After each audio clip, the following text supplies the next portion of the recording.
नमस्कार विद्यार्थियों।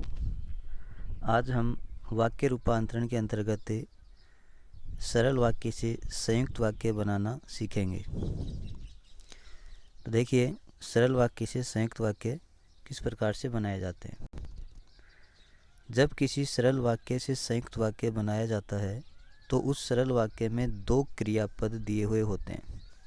जब भी किसी सरल वाक्य से संयुक्त वाक्य बनवाया जाता है तो उस सरल वाक्य में दो क्रियापद होंगे। संयुक्त वाक्य बनाने के लिए दोनों क्रियापदों से दो स्वतंत्र उपवाक्य बनाकर दोनों को उचित समुच्चय बोधक अव्यय शब्द से जोड़ दिया जाता है। तो संयुक्त वाक्य बनाने के लिए क्या करते हैं, दोनों क्रियापदों से दो स्वतंत्र उपवाक्य बनाते हैं। देखिए, संयुक्त वाक्य में क्या होता है कि उसमें दो या दो से अधिक स्वतंत्र उपवाक्य होते हैं जो किसी समुच्चय बोधक अव्यय शब्द से जुड़े हुए होते हैं। तो जब हमें सरल वाक्य से संयुक्त वाक्य बनाना है तो हम उस सरल वाक्य में जो दो क्रियापद दिए हुए हैं उन दोनों क्रियापदों से दो अलग अलग स्वतंत्र उपवाक्य बनाएंगे और दोनों को उचित समुच्चय बोधक अव्यय शब्द से जोड़ देंगे। संयुक्त वाक्य में मुख्य रूप से जिन समुच्चय बोधक अव्यय शब्दों का प्रयोग किया जाता है वो इस प्रकार से हैं। देखिए, जैसे और, तथा, एवं, किंतु, परंतु, लेकिन, अपितु, अतः, वह, इसलिए, या, इस प्रकार के जो समुच्चय बोधक अव्यय हैं इनका प्रयोग संयुक्त वाक्यों में अधिकतर किया जाता है। देखिए, उदाहरण देखने अपन।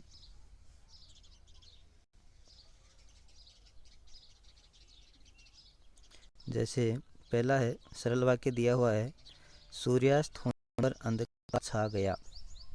तो इस वाक्य में देखिए दो क्रियापद हैं, एक तो होना क्रिया है और दूसरा छा गया क्रिया है। देखिए, इसमें एक तो होना क्रिया है और दूसरा क्रिया है छा गया। तो इन दोनों क्रियापदों से हम दो स्वतंत्र उपवाक्य बनाएंगे और दोनों को समुच्चय बोधक अव्यय से जोड़ देंगे। तो इसका संयुक्त वाक्य क्या बन जाएगा, सूर्यास्त हुआ और अंधकार छा गया। ठीक है। इसी प्रकार से सरल वाक्य है, बिजली नहीं आने के कारण कमरे में अंधेरा है। तो यहाँ पर देखिए एक तो क्रिया है आने और दूसरा क्रियापद है।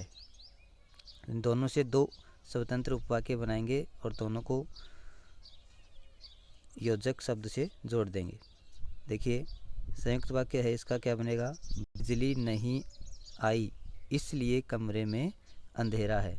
इसमें देखिए दो उपवाक्य, पहला तो ये बन गया बिजली नहीं आई और दूसरा कमरे में अंधेरा है, और दोनों को इसलिए योजक शब्द से या यूँ कहें समुच्चय बोधक अव्यय शब्द से जोड़ दिया गया। तो इस संयुक्त वाक्य बन गया। इसी प्रकार से आगे देखते हैं, सरल वाक्य है, वह भोजन करके विद्यालय जाता है। इसमें भी देखिए दो क्रियापद हैं, एक तो करके यानी भोजन करना क्रिया हो गई और दूसरी जाता है क्रियापद है इसमें, यानी विद्यालय जाता है। तो इन दोनों क्रियापदों से दो उपवाक्य बनाएंगे। तो इसका संयुक्त वाक्य इस प्रकार से हो जाएगा, वह भोजन करता है और विद्यालय जाता है। ठीक है। इसमें और समुच्चय बोधक अव्यय का प्रयोग किया गया है। ठीक इसी प्रकार से अगला उदाहरण है, सरल वाक्य दिया हुआ है, कठोर बनकर भी सहृदय रहो। इसमें भी दो क्रियापद हैं, एक तो बनकर और दूसरा रहो यानी रहना क्रिया। तो इसका संयुक्त वाक्य क्या हो जाएगा, कठोर बनो परंतु सहृदय रहो। इसमें पहला उपवाक्य हो गया कठोर बनो और दूसरा उपवाक्य सहृदय रहो, और दोनों को परंतु जो समुच्चय बोधक अव्यय है इससे जोड़ा गया है। तो आज के लिए इतना ही।